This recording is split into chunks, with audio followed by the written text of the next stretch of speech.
Mesdames, Mesdemoiselles et Messieurs, bonjour. Émission Braves Paysans spéciale au marché Cocovico, marché de référence.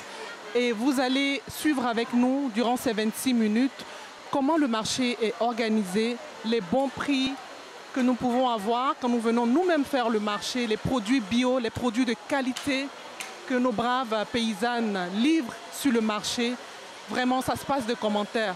Restez avec nous pour découvrir toutes les bonnes choses qu'on trouve au marché Cocovico. Bonjour maman. Ça va? Comment tu vends les tomates? C'est à combien? 2 à 500. Moi je veux 2 kilos.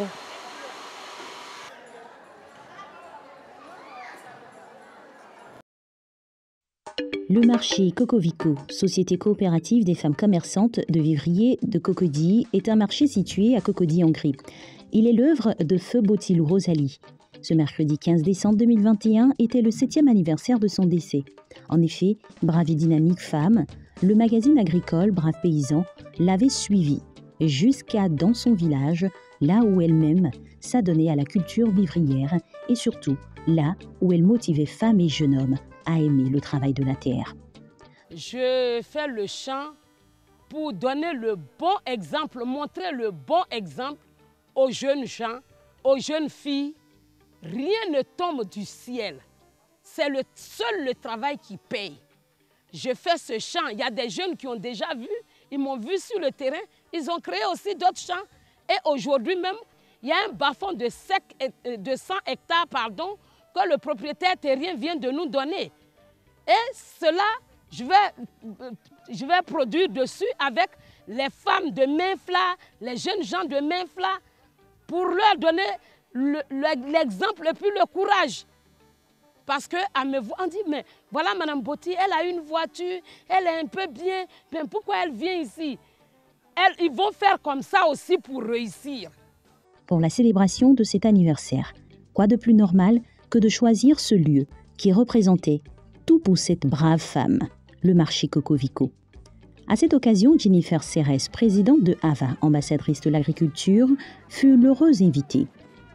Elle a été accueillie dans une ambiance de fête par les femmes de Cocovico, avec à leur tête la PCA Gisèle Ouéhi, fille de la défunte PCA. Également présente, l'ancienne ministre Léopoldine Kofi, initiatrice et présidente du Réseau international des femmes pour des actions affirmantes, RIFA. Après les allocutions, la présentation des prix glanés au cours de ces dernières années et la projection du film institutionnel retraçant le parcours de la fondatrice de ce marché, notre équipe de reportage a visité les étals et tendu son micro à 2 mamans qui, depuis toute petite, sont dans la vente du vivrier. J'ai commencé au grand marché d'Abobo en 1988. Du grand marché d'Abobo, je suis venu à la 7e tranche. Maintenant, ça c'est chez Maman Botilou Rosalie. De la 7e tranche, nous sommes venus à la 8e tranche. Et de la 8e tranche, nous sommes venus aujourd'hui à Cocovico. J'ai commencé avant, j'avais 7 ans. Marché d'Adjamé Forum. C'est là-bas que j'ai commencé, j'étais avec ma soeur. On a commencé à vendre 5 francs. Après 5 francs, c'est devenu 10 francs. Quand on a commencé à 10 francs maintenant, c'est là tous les femmes gourou disent, ils ont choisi Nantilou Iré Rosalie. Où ils ont fait garde de dépôt là. C'est là-bas bagaille descendait. Les bérets prenaient nos sacs. Bélé prenaient nos sacs d'aubergines à 10 francs. Et puis ils ont cassé le marché à Djamé. Ils ont construit. J'étais dans le marché encore. Jusqu'à ma soeur dit non, il faut venir chez moi. Et puis je suis venu chez elle. On était à côté du village. Maintenant, après, on est quitté là, on est allé devant le cherchi de Cocody. C'est là-bas on vendait attiqués et poissons. C'est là-bas, elle a dit, si c'est ça, elle va faire le marché. C'est là qu'elle a fait le marché de Cocovico. Ce que je peux dire à mes soeurs, même à mes frères aussi, je les encourage à faire le vivrier et puis commercialiser sur les marchés. Ça va les aider pour leur vie. Les garçons aussi, c'est les garçons qui nous amènent aussi comme les femmes. Et puis la tomate. Si vous partez à Djamé, il y a les jeunes aujourd'hui qui vendent de la tomate en gros. Donc les garçons peuvent faire. Ils peuvent faire. Même sur le marché ici, il y a un jeune même qui vend. Et les garçons, ils vendent. Ils vendent la tomate, ils vendent les ignames, ils font tout. Dans ça, je vis bien. Et je nourris mes enfants. Donc je vais dire à les jeunes, les filles, il ne faut pas que vous couchiez derrière les garçons. Allez-y chercher, vendre. Commerce est bon. Si tu es dans le commerce, là, tu peux réussir. Même si tu n'es pas allé à l'école, tu peux réussir dedans. Ils n'ont qu'à approcher de nous pour nous demander comment on a fait. On va leur expliquer, ils vont faire. L'ancienne ministre Léopoldine Kofi a salué le courage de la PCA Gisèle Ouéhi, mais également Jennifer Serres pour ses actions en faveur de la grande promotion et valorisation du monde agricole. J'ai été invitée par la présidente de Coco Vico, qui est notre fille, qui fait un bon travail. Et j'ai appris que Jennifer de Ava venait visiter le marché, mais je la suis et je voulais la féliciter, l'encourager dans le travail qu'elle fait. Elle valorise le travail des femmes au niveau de l'agriculture. Or, le président Oufoué disait l'homme qui a faim n'est pas un homme libre. Et nos femmes font en sorte que les Ivoiriens n'aient pas faim. Au niveau de mon ministère à l'époque, j'avais mis l'accent sur l'autosuffisance alimentaire et je crois que c'est ce que je suis en train de voir dans le projet de Jennifer. Vraiment, je la félicite. Elle a profité de notre micro pour passer un message aux jeunes. À l'époque, même en son temps, le président Oufouet encourageait les Ivoiriens à aller tous être agriculteurs, quel que soit ton niveau de formation professionnelle.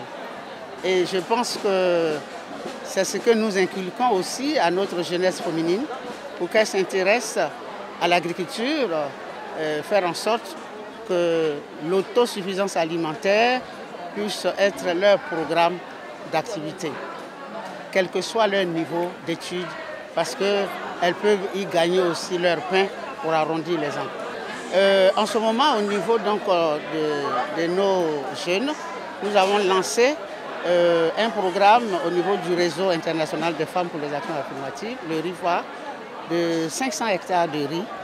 Et nous sommes en partenariat avec ADERI, donc avec le gouvernement, le programme du gouvernement. Nous voulons aussi le reproduire sur le plan national dans le cadre de nos activités. Et donc, j'encourage Jennifer dans ce qu'elle fait. La PCA Gisèle Ouéhi fait de la diversité culturelle et ethnique des commerçants une priorité afin de maintenir la cohésion au sein de ce marché. Aujourd'hui, c'est le mercredi 15 décembre 2021. Nous avons commémoré le départ de notre maman, la fondatrice de ce marché Coco Vico, Madame Boti Lou Rosalie. Ici à Coco Vico, nous ne faisons pas de distinction. Ici, notre nationalité, c'est Coco Vico. Lorsqu'on a un problème, on le règle entre nous. Nous n'allons pas à la police ni au tribunal. On essaie de trouver une solution entre nous parce que nous vivons ici en symbiose. Elle rassure tous les consommateurs quant à la disponibilité du vivrier pour les fêtes de fin d'année à de bons prix. Nous demandons à la population ivoirienne de ne pas, surtout ceux de Cocody, de ne pas s'inquiéter. Nous ferons tout pour que la population de Cocody puisse manger à sa faim. C'est le marché où on trouve de tout, qui est vraiment moins cher, parce que nous vendons de la qualité. À Coco Vico, on vend de la qualité. Émerveillée par l'immense travail abattu par cette jeune dame après le décès de sa mère, l'ambassadrice de l'agriculture, Jennifer Serres, lui a renouvelé tout son soutien et a demandé à toutes les braves femmes de ce marché de l'aider à réussir sa mission qui est de moderniser totalement ce marché. Comme à son arrivée, c'est dans une belle ambiance qu'a pris fin cette cérémonie d'hommage à feu Boti Lou Rosalie.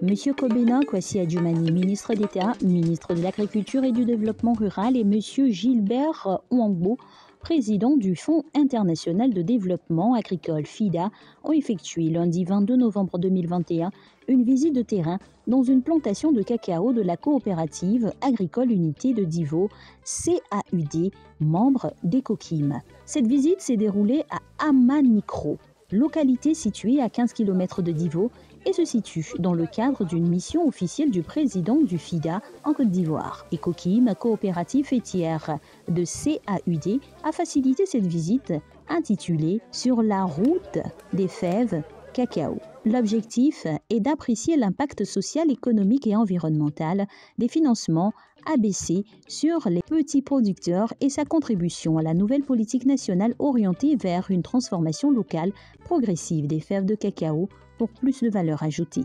Cette visite de terrain a permis au premier responsable du FIDA d'aller dans une plantation de cacao avec le ministre d'État Adjumani pour apprécier tout le processus de cueillette du cacao, d'extraction des fèves et de leur fermentation. La fabrication de dérivés de boissons de cacao fermentés et de compostage des cabosses de cacao pour en faire de l'engrais bio ont également été appréciées par la délégation. Elle a également visité des infrastructures sociales. Au contact des réalités des planteurs et des efforts d'organisation des coopératives, M. Gilbert Ouangbo a encouragé ces acteurs privés de la filière cacao à poursuivre leurs efforts d'amélioration de leurs conditions de vie et de travail. Aujourd'hui, je me réjouis de ces avancées tout en reconnaissant que nous avons le devoir, je dirais même l'obligation, ne serait-ce qu'une obligation morale, de continuer à nous battre pour le bien-être de nos populations, surtout de nos populations rurales. Le ministre d'État Kobena Kwasi Adjumani est revenu sur la campagne de désinformation relative au travail des enfants dans la cacaoculture en Côte d'Ivoire et a également prodigué des conseils aux producteurs de cacao. Le président lui-même, en étant ici et en ayant vu tout cela, ça va nous conforter, nous autres politiques gouvernementales, à désormais mieux cibler les projets. Et comme lui-même a vu, quand nous allons défendre, nul doute qu'il comprendra qu'effectivement, il faut nous aider à réduire la pénibilité du travail. Et ça nous a permis aussi de poser le problème du travail des enfants, qui en réalité n'existe pas. Vous êtes venus, vous avez vu qu'il n'y a pas d'enfants qui travaillent dans nos plantations. Mais il y a des enfants qui peut-être peuvent venir suivre leurs parents au quotidien dans leur activité. C'est ça la durabilité du cacao. Autrement dit, demain il n'y aura plus de relève. Nous demandons aux producteurs de faire attention parce qu'il y a des acheteurs véreux qui viennent, qui proposent autre chose que le prix qui a été indiqué par le gouvernement, par le Conseil Café Cacao. Quelles que soient les circonstances, les producteurs doivent toujours s'informer auprès du Conseil Café Cacao pour leur dicter la conduite à suivre. Autrement dit, les gens viendraient donner l'impression que le cacao n'est pas vendu au prix requis et ça pose problème. Donc ça, c'est le conseil que je leur donne. Les projets en cours du FIDA en Côte d'Ivoire sont le programme d'appui et de développement des filières agricoles et le programme d'urgence agricole en faveur des petits producteurs les plus impactés par la Covid-19. Ecokim, union de 30 coopératives avec plus de 32 000 producteurs qui exportent des fèves de cacao en Europe et en Asie, est résolument engagé à produire le cacao de façon durable à travers plusieurs actions en faveur des producteurs. Pour ce faire, Ecokim s'appuie sur 3 piliers, le développement économique, le développement social, la protection de l'environnement. Nous pensons que lorsqu'on est bien structuré et qu'on a une vision, la vision d'améliorer les conditions de vie de nos producteurs, je pense que ça nous permet d'avoir de l'énergie et nous avons aujourd'hui des institutions qui nous aident, bien entendu avec notre ministère tutelle qui est toujours à côté des coopératives comme Ecokim, par ses conseils ou bien par des appuis techniques et même au niveau aussi des exonérations qui font qu'aujourd'hui, nous pensons que le milieu agricole peut nourrir son homme. Il faut seulement le vouloir, aussi travailler et avoir une vision. Ces actions se traduisent sur le terrain par la lutte contre la déforestation, la lutte contre le travail des enfants, l'autonomisation des femmes et la scolarisation des enfants des planteurs à travers la construction d'écoles, de centres de santé, de cantines scolaires, etc. Le PCA de Ekokim se dit heureux de cette visite fructueuse. Le président du FIDA est venu après le constat et s'est rendu compte que effectivement, c'est une activité réelle. Ils ont vu effectivement l'impact de ces financements. Ils ont vu aussi également comment est-ce que les plantes sont heureux. Et je crois que je suis vraiment content, la personne la plus heureuse. Et au nom du conseil de Ekokim, avec l'ensemble de tous les producteurs, je voudrais dire merci notamment au ministre Adjumani, merci à l'État de Côte d'Ivoire de nous avoir permis d'organiser ce genre de choses, parce que quand un pays est en paix, tout est possible. Merci également à notre DG, Momandou, qui a un nom de vision, qui a pensé qu'il fallait passer par ce genre de moyens en vue de nous permettre d'avoir des soutiens, des financements. Le FIDA est une institution spécialisée du système des Nations Unies. Il a été créé en décembre 1977. Il est une banque d'aide au développement avec pour vocation d'aider financièrement au développement agricole et rural dans les pays en voie de développement. Il se donne pour mission de combattre dans ces pays la faim, la malnutrition et la pauvreté.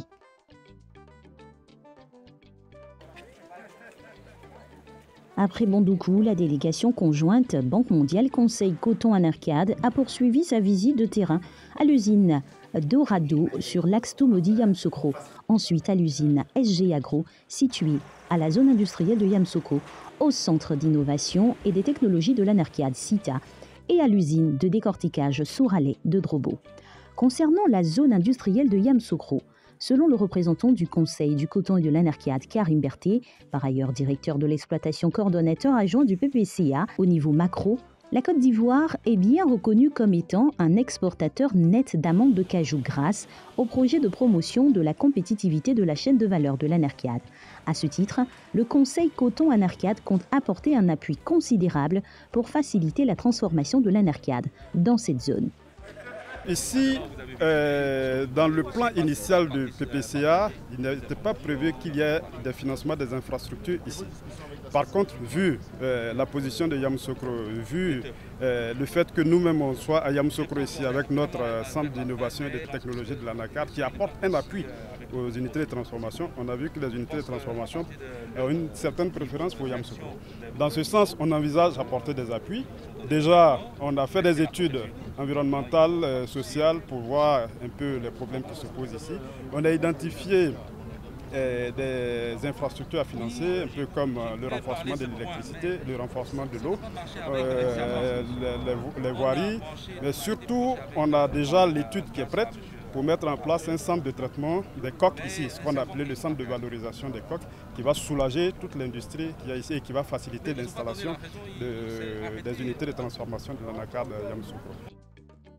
Toujours dans le cadre de cette mission, le FIRCA, l'ANADER et l'équipe de la Banque mondiale, composée cette fois d'un spécialiste en agriculture, d'un spécialiste du secteur privé, sauvegarde environnementale et sociale, conduite par le Conseil du coton et de l'Anarcade, CCA, a séjourné dans le nord du pays. À cette occasion, les producteurs des villages de Angolokaa et Kanawolo, visités, ont salué les avantages de la réhabilitation des vergers d'Anarcade, un projet PPCA qui fait passer du simple au triple la production. 1 hectare.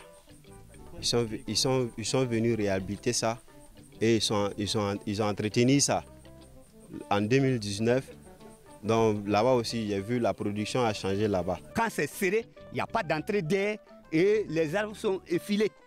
L'Anarcade a l'habitude de la production, les 90% de la production de l'Anarcade, c'est en bas et non pas en haut.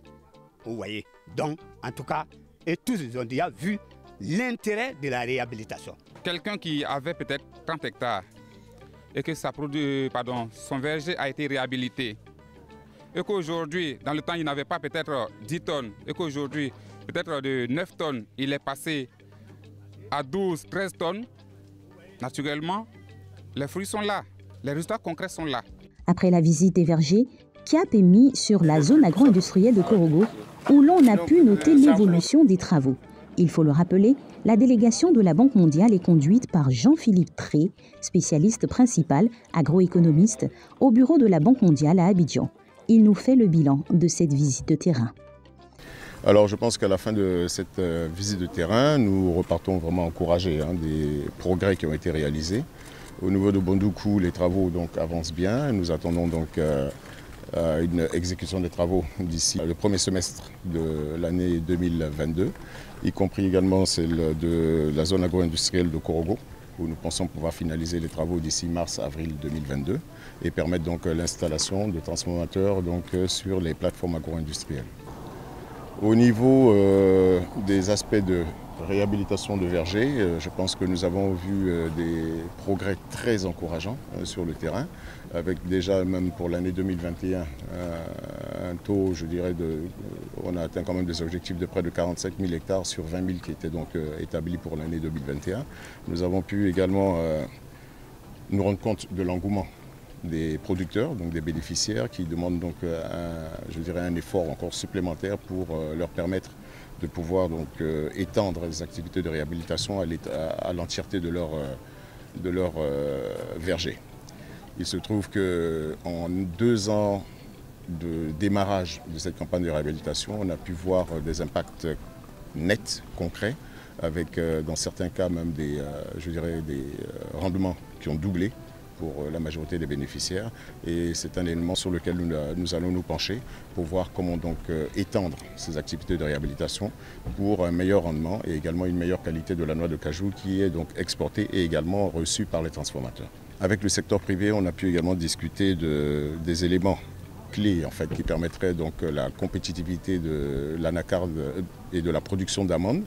Et je pense que nous avons un engouement également du secteur de la transformation qui aujourd'hui, vous voyez, avec l'installation de beaucoup d'usines appuyées directement par le PPCA et le CCA en général, qui sont prêts donc, à occuper les zones agro-industrielles et également donc, faire partie un peu de la politique de développement de l'État dans le cadre donc, de la transformation de l'anacarde en Côte d'Ivoire. Un élément que nous n'avons pas pu visiter sur le terrain, ce sont les pistes rurales, mais nous avions déjà donc, fait un premier bilan et je pense que même au niveau du désenclavement et de la réhabilitation des pistes rurales, des acquis sont considérables.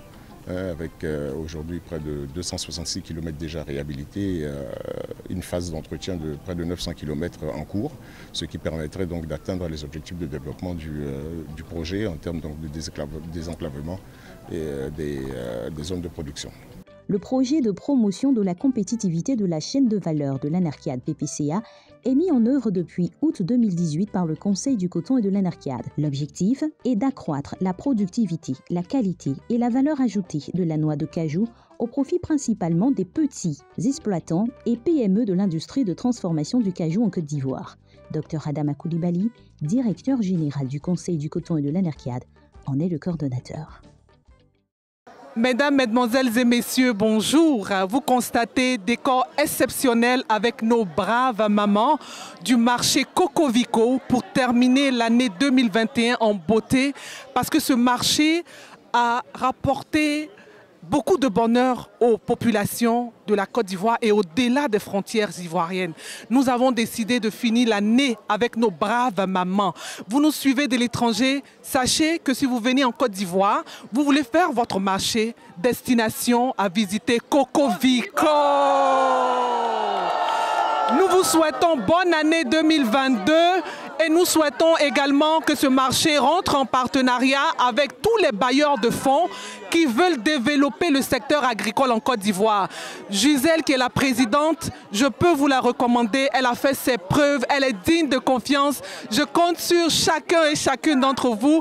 Je termine pour dire vive l'agriculture, vive nos braves paysans pour que vive une Côte d'Ivoire davantage émergente. Je vous remercie. Bonne année! On termine avec le mot du marché Cocovico. Cocovico, toujours.